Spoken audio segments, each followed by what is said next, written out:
And we talked about Gregg Wallace on the show a lot yesterday.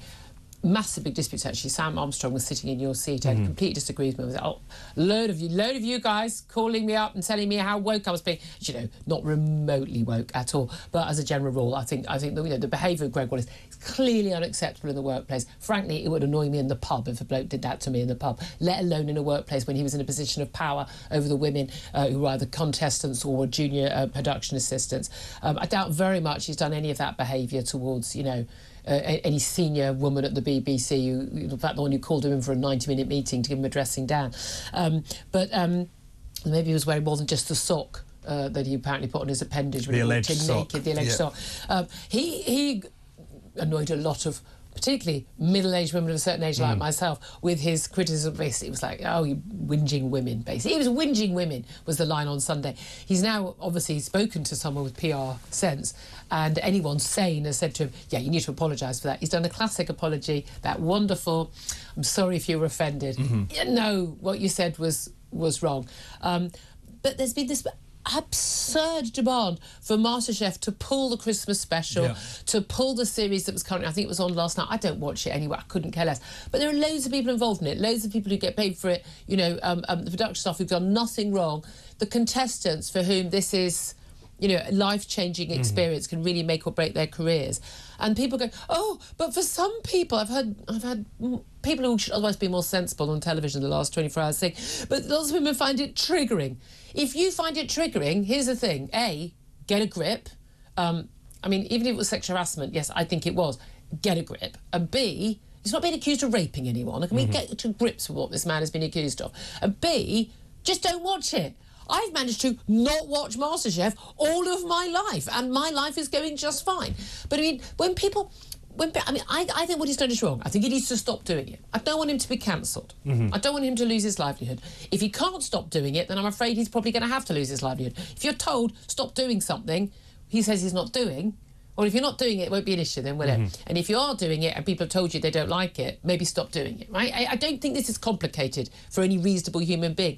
But why do people need to go so far to sort of try and cancel him, end his career, end the show? I find this bizarre. This is that kind of MeToo hysteria, isn't it? No, absolutely. And it's because it's a combination of things. On the one hand, there are a lot of stories during the MeToo era where you had things which maybe were just slightly inappropriate but nothing to be too upset about, suddenly get blown out of all proportion. In this instance, if certainly the worst of these allegations are true, this is something which is very serious but should be investigated. But the problem is, on the one hand, you have no allowance for due process, so everyone just, declares him guilty instantly. And then secondly, you also have a kind of disproportionate reaction even as the investigation is ongoing. So it's not enough to say, we've got to look into this, the production company's got to look into this. It's also, we must scrub any any vestige of him from anything that's going out on air, from anything. But it's Orwellian. Associated with. It's always when they do this, isn't it? It's like Kevin Spacey out of films. You literally just put in another actor to take his place and things like that. And again, he was completely innocent on all charges brought against him. Which is a great example. I mean, because as you say, there was this response. They airbrushed him out of a film that he was in there to kind of CGI someone back in his place. Took all of these shows off of out of circulation for a period of time, and it turns out that in the court of law he's exonerated on all charges. So clearly this is not a just way to go about it, but I think it is an element of kind of Me Too overreaction, but also the media likes talking about the media. That perpetuates it for days and days and days and days beyond it would have. Can I also just talk about the Elgin marbles briefly, as I mentioned them? I genuinely am of the view that people who feel very, very strongly about where some stones are kept, whether they're in Athens or in the British Museum in London, need to get a sodding life. The likes of the Stephen Fry's, who apparently his entire concerns in life are related to the Elgin marbles and whether there are women who are a member of the Garrick Club, of which he was happy to join when it was only men. So I don't know what his problem is all of a sudden. I'm genuinely of the view that they weren't stolen. They were taken from Athens, with illegally at the time. The world was very different then. They're owned by the British Museum. They've offered to loan them permanently back. Greece don't want them on a permanent loan. They say that there's... We can't get into a situation where we give back everything that people ask for on the basis that, it was stolen in, 300 years ago, because we didn't have a single thing left in our museums or art galleries. But I don't know how anybody could spend, waking hours worrying about this. Well, I suppose people are worried partly about the fate of the artefacts themselves. People who are really into this issue.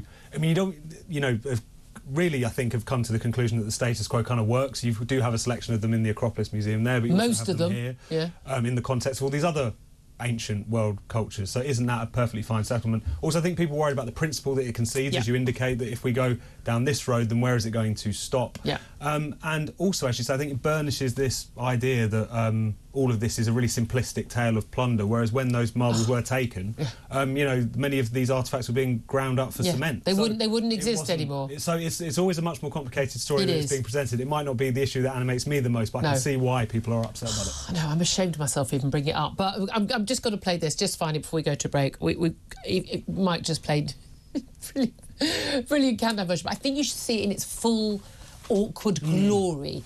Keir Starmer, last night, switching on the Christmas tree lights at number 10 Downing Street. This is, you know, a lovely, cheery moment. The government's like, here's Christmas, you know, early December. And this is it, the video, with all the full seasonal joy and celebration to go with it. Have a watch and a listen. Can you please join me when I say 5, 4, 3, 2, 1. Yay! It worked. Nervous moment there, but it's all good. It's so bad. Also, by the way, I can't even really tell that they were on or off. They're pretty unimpressive lights, to be honest. One in our front office here. It's lovely, much nicer than that. Sort of lighting but up seriously, the street. Energy-saving bulbs, probably. Got another 4 more years of this, people. Another 4 more years.